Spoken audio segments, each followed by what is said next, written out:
I am 29, male. I've been dating my girlfriend, 27, for a little over a year when I found the court documents.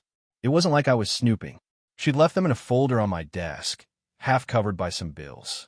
I wasn't even planning to look, but the words defendant and fraud caught my eye. I flipped through the pages, and my stomach dropped. Multiple lawsuits. A whole history of scamming people out of money. Landlords. Roommates. Even an ex who had apparently tried to take her to court over stolen property. And the worst part? Some of these cases weren't even that old. She'd settled a case less than 2 years ago. I sat there for a long time, just staring at the paperwork. My girlfriend, the woman I was thinking about moving in with, had an entire history of screwing people over. And she never told me. So I waited. I wanted to see if she'd come clean on her own. A week passed. Then 2. She acted normal, like nothing was wrong. So I brought it up, calmly.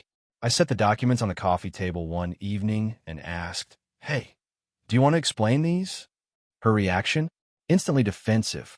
"Why were you going through my stuff?" she snapped, grabbing for the papers like she could somehow make them disappear. "They were on my desk," I said. "I wasn't looking for them. But now that I've seen them, I need to know, what the hell is this?" That's when she lost it. "Everyone has secrets. My past isn't your business," she screamed. "Why are you even acting like this is a big deal?" Oh, it was a big deal. But I didn't argue. I didn't yell back. I just nodded, stood up, and walked out. While she was busy spinning some sob story to her friends about me, invading her privacy, I was doing what any sane person would. I started reaching out to her past victims.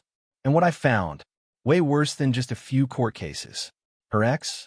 He told me she drained his savings and disappeared. A former roommate?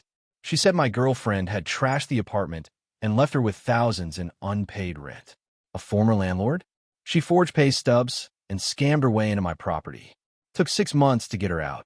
Every conversation made my blood run colder. This wasn't some bad luck or misunderstanding. This was a pattern, a lifestyle. So I did what I had to do. I cut her off, blocked her number, kicked her out of my place. That's when the 3 a.m. banging started. My phone vibrating nonstop. Calls from her friends, even a couple of unknown numbers. I didn't answer, but through my door, I could hear her. "Please, you can't do this. Don't tell them." Too late. The truth was already out, and she was about to find out just how bad it could get. Update. So, things escalated way faster than I expected. She didn't just stop at calling and banging on my door. She went full psycho mode.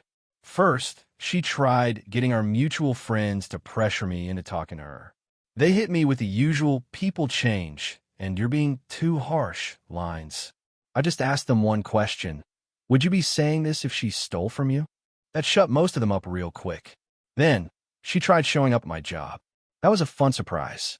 Security had to escort her out after she started screaming about me ruining her life. But here's where things really took a turn. One of her ex-roommates messaged me. Turns out, my ex was in the middle of pulling another scam. She had convinced some new guy to let her move in and was already using his credit card. So I made a decision. I reached out to the guy. And man, when I say he was blindsided, he had no idea. Thought she was just a little unlucky with money. After I sent him the court docs and testimonies from her past victims, he didn't even hesitate. He kicked her out immediately. And that's when the meltdown happened. The next night, she was back at my door, crying, begging, promising me she'd change if I just kept quiet. She even tried guilt-tripping me with some sob story about her childhood. I didn't buy it. I told her straight up, "You're only sorry because you got caught. And I'm done." I shut the door in her face. She hasn't tried to contact me since. Last I heard, she skipped town, probably looking for her next target. Me? I dodged a bullet, and I made damn sure no one else fell for her lies again. Final update. So, you'd think that would be the end of it, right? Nope. Turns out, some of her past victims have been trying to build a case against her for a while, but they never had enough proof to make anything stick. Until now. After everything blew up, I sent everything I had to one of her ex-roommates, who had been in touch with a lawyer. Between my evidence and the testimonies from the other people she scammed, they finally had enough to file a serious case. And guess what? They got her. A few weeks ago, I got a message from the ex-roommate. She's been arrested. Fraud charges. It's actually happening. She's facing real jail time now. Not just a slap on the wrist. Actual consequences. I don't feel bad. Not one bit. She did this to herself. And for once, she's not getting away with it.